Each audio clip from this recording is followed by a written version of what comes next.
ইহঁতে মতা মাইকী ঝগড়া কৰি পেলাই তাৰ বড় ভাইৰ লগত তাৰ বড় ভাইৰ বোৱাৰীৰ বেলেগৰ লগত কিবা সম্পৰ্ক আছে তে এক দুইবাৰ গুচিও গৈছে আমি শুনামতে জানামতে তে যোৱাৰ পিছে এইজনী মাইকীৰ লগত মানে চুপতি থাকিব কয় একো ক'ব নিদিয়ে তেতিয়া ইহঁতৰ ভিতৰত এই ৩-৪ জনৰ ভিতৰত ভাইৰ লগত আৰু জোৱাইৰ লগত কিবা ঝগড়া জাগৰি হৈ আজি ৰাতিপুৱা ইয়াৰ পৰা খবৰ গৈছে যে ভাগিনটোৱে ফোন মাৰিছে যে আপুনি আহক মা অৱস্থা বেয়া তো ইহঁতে আহি পেলাই চালে আমাৰ ভাইকেইটা আহি পেলাই চালে যে মানুহজনী মৰি আছে তো মৰি যোৱাৰ লগে লগে আমাৰ তাত ফোন গৈছে মই জুইৰা থানালৈ গৈছোঁ আৰু কিছৰ চকীলৈ গৈছোঁ যোৱাৰ পিছে আমি অচি ছাৰক অৱগত কৰাইছোঁ কৰাৰ পিছে অচি ছাৰতে আমাৰ ইয়াত আহিছে কি তদন্ত কৰিবলৈ কেনেকৈ কি হ'ল কি মৰিছে কেনে কি কথা বতা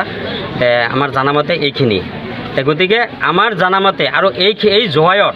কেইদিনমান আগতো 1-2 বছৰ আগতো আমাৰ ওচৰত কিবা কিবি খবৰ গৈছে যে জোৱাইয়ে আমাৰ ভনীক এনেকুৱা অত্যাচাৰ কৰে আপোনালোকৰ সন্দেহ কি হয় ঘটনা আমাৰ সন্দেহ হয় এইটো পৰিকল্পিত ষড়যন্ত্ৰ ইহঁতে হত্যা কৰিছে বুলি এজাৰ কৰিছে নেকি এজাৰ কৰিছোঁ হত্যাকাণ্ড কোনে কৰিছে বুলি আপোনালোকৰ হত্যাকাণ্ড জোৱাইয়ে কৰিছে বুলি আমাৰ সন্দেহ হয় মহিলাগৰাকীৰ নাম কি মহিলাগৰাকীৰ নাম ফাতেমা জোৱাইৰ নাম কি জোৱাইৰ নাম আক্কৌদ্দিন গাঁও কোনখন গাঁও মাহগুৰি এনেতো পিতৃৰ ঘৰ ক'ত বোৱাৰীৰ ঘৰ দগাঁও শালপাৰা গাঁও প্ৰধান হিচাপে মোৰ ৰাতিপুৱা 7টা বজাত মোক খবৰ দিছে আমাৰ গাঁৱৰ হবিবুৰ ৰহমানো গৈছিল আকৌ ছোৱালী ঘৰৰ নেকি দুজন নে আপুনি গৈছিল তেখেতো গৈছিল সেই মানে ৰাতিপুৱা সিহঁতে ফোন কৰি কৈছে যেন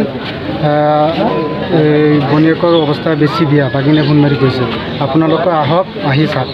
পিছতে আহিলোঁ আহি দেখোঁ মাৰি পেলাই থ'লে তাৰপিছতে থানাত গ'লোঁ থানাত গৈ এজাহাৰ দিলোঁ দিয়াৰ পিছত তেতিয়া আহিলোঁ আপোনালোক কোনে মাৰিছে বুলি সন্দেহ হয় জুমাইকে আগতে কিবা হৈছিলে নাই আগতে মানে সিহঁতৰ ডাঙৰ ভাইটিৰ পত্নী কাৰোবাৰ লগত প্ৰেমৰ সম্পৰ্ক আছিল 2বাৰ গুচি গৈছিল পিছত